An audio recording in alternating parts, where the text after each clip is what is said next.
All right, ladies and gentlemen, so welcome you guys to the call. My name is Antonio Freeman. Before I get started, I want to ask everyone if you could, next time you're on your computer, the next time you're online, I want you to follow us on Facebook and Instagram at our pages here. We have a Facebook like page, it's Technology Kill Child Support. And also if you're on Instagram, you can also follow us on Technology Kill Child Support as well. And this picture you see of this beautiful young lady, her name is Chris. And this is ourselves when we're at an event here in Las Vegas, and I want to share share this picture with everyone just to let you guys know that even though you're dealing with a child support order and you may have had a situation where you're dealing with someone and the relationship has fell apart, and you maybe have had separated from the family there, and maybe your kids or wife have been separated. That can be a very hard situation to go through. And for many people, it also feels like that you cannot have another relationship, or it maybe makes you very skeptical to have relationships in the future after dealing with a child support order or a divorce or paying alimony or things like that. So I want you guys to know that it's very important to understand that life can continue and you can be happy and things can start turning around for you once you start using these strategies and applying that we're going to talk about for you guys again. I've been dealing with child support my adult life, and we don't understand that it is a very difficult thing to go through in many situations, for definitely for many different people as well. I haven't seen my one of my boys in probably about 15 years by now. And I had a separation from the mother of that child. Now, not only did it break up a son and father's relationship, but it also broke up a friendship as well. I had a friendship with this person for about 15 years as well. And that was very stressful. That really took a lot out of me. It took a lot out of the relationship I had, because at that time, this person was my best friend. And to have something destroy that in that manner, it really can be devastating. But as I continue to go through the situation, paying child support, I had ended up owing about double the amount. I was disregarding the support order. I felt like, if I wasn't going to feed my son, I wasn't going to pay anything. And what happened with that, when I decided to take that type of action, it wasn't helping my situation at all. So I ended up being in arrears and having a tremendous amount of debt, and also being separated from the child. I didn't have a lot of money to get an attorney. I actually just tried to fight it the best way I could, and obviously without any additional support, I was unsuccessful. So I went through life many years just trying, being very angry and upset with the parent and with myself in the situation. But over time, things did change, and I was introduced to a solution by a good friend of mine. And at the time, I had a small business, and that business wasn't going very well. But what I found in that is that it allowed me to do a couple of things that I, number one, had no idea that was possible. And not only just to survive in business, it also showed me some ways on how I can actually have the government pay my child support order. See, I had actually been threatened with jail. They were threatening me with garnishing my wages. They was threatening me with suspended licenses. I mean, there was a couple of times when my license was suspended. I was driving, taking a trip to California, and here I go get pulled over and find out that my license was suspended. And I don't know if any of you had ever experienced that on the call, but I'm gonna tell you, it's not a pleasant situation. But I was very fortunate. I must have just ran into the right officer at the time. He'd actually let me go. Now keep in mind, this happened on 2 different occasions. And because it was a child support suspension, they didn't take much action on that, and they just let me go. But it was with a warning telling me to get that fixed. But just imagine, ladies and gentlemen, going through that, having that type of fear.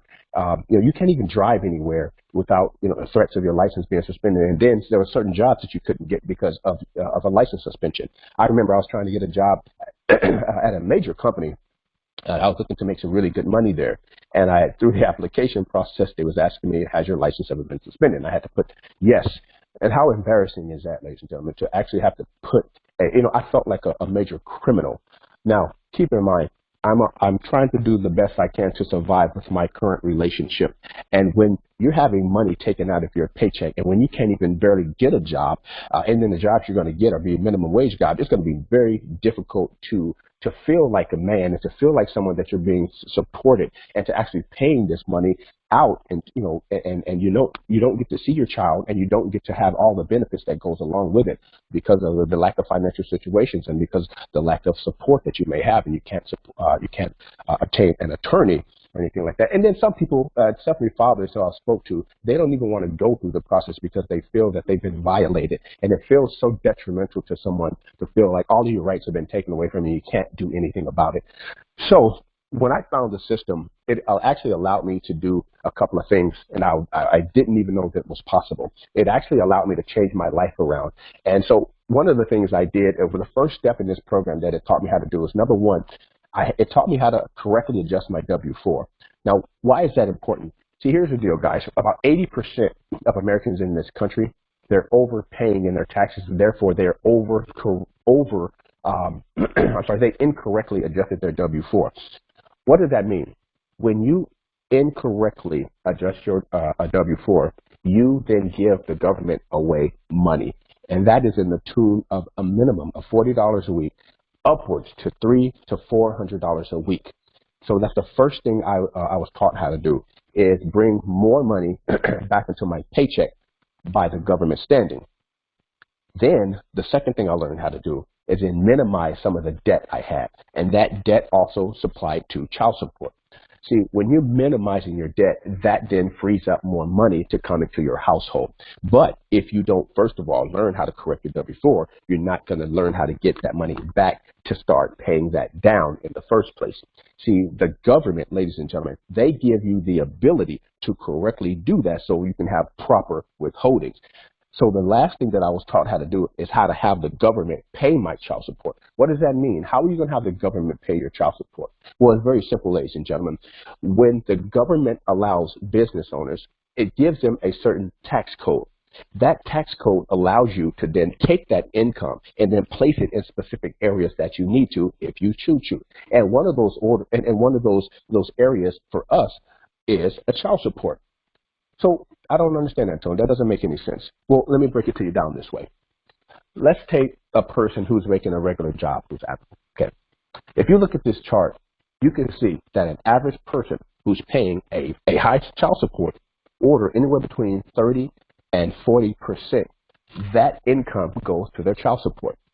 Then they're overpaying in their taxes, so that leaves about 30% of their income is going to the government. Then 14 to 15%, even 20% is going to debt. That only leaves you, ladies and gentlemen, with about 9 to 10% of your income. So how can you survive when you're only receiving 10%, less than 20% of your income? And then you can understand why some fathers are now having such a hard time paying their child support order.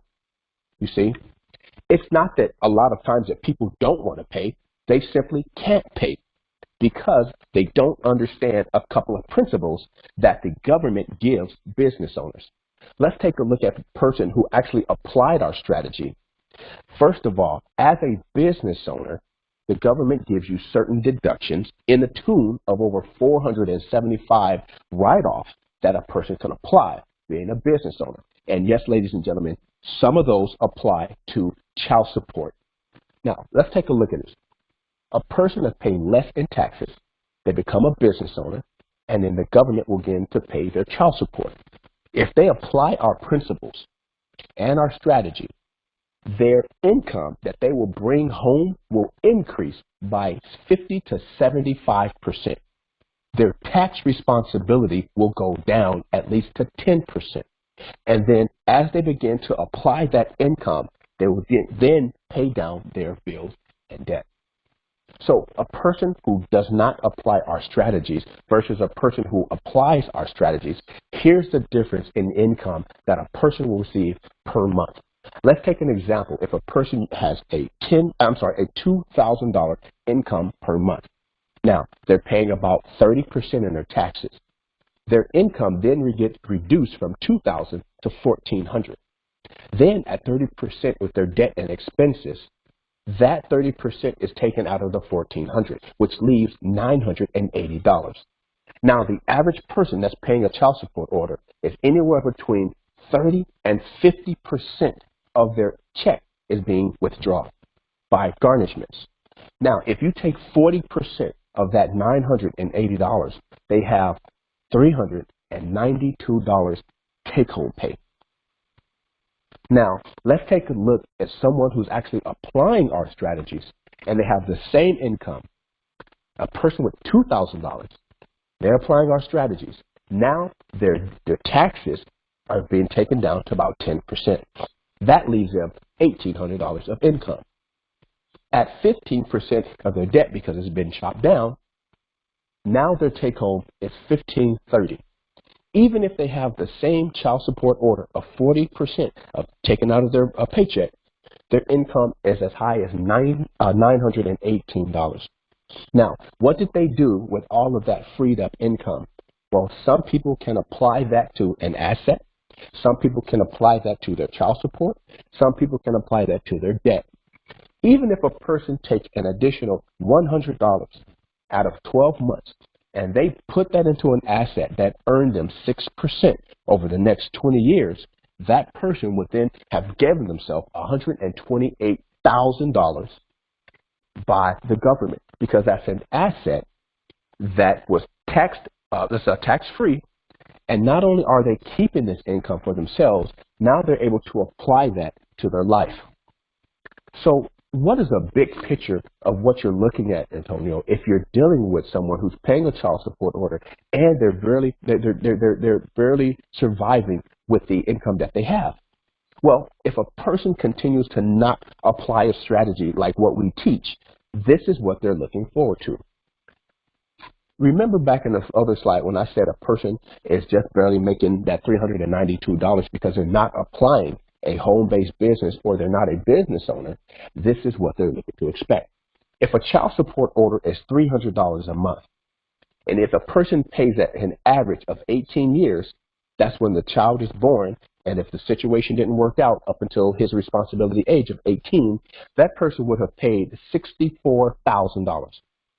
That working income of $332, if they did that same job for 18 or 20 years, that overall income would be $95,000. That's what a person would make over the 20 years.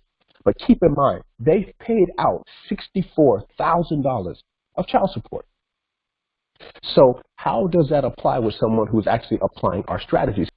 Well, if a person had that same situation at $300 a month, and they paid it for 18 years, that's the same $64,000. But it's the same working income that the person was able to keep in their household, that person still earned $918.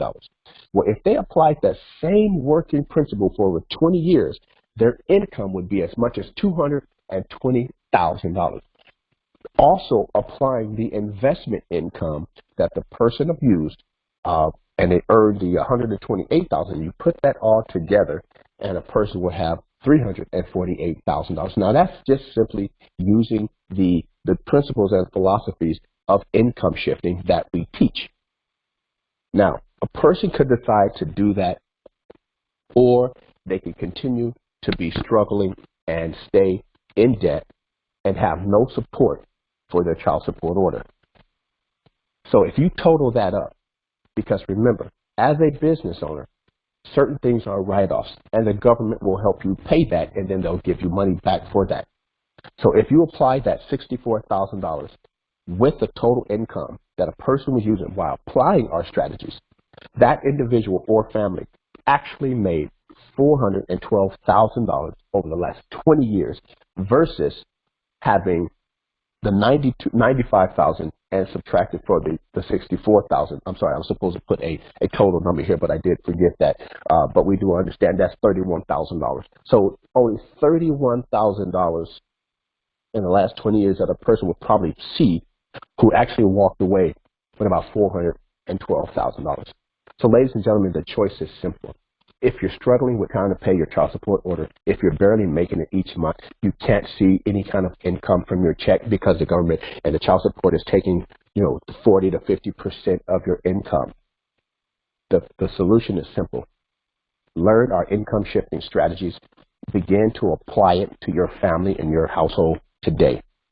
So I want you to get back with the person who invited you on this call, and they're going to show you how to get started. And if you have any questions, please feel free to reach out. I want you to follow us on Facebook, and also follow us on our Instagram pages and Technology Killed Child Support. And I want to thank you guys very much for joining us on the call.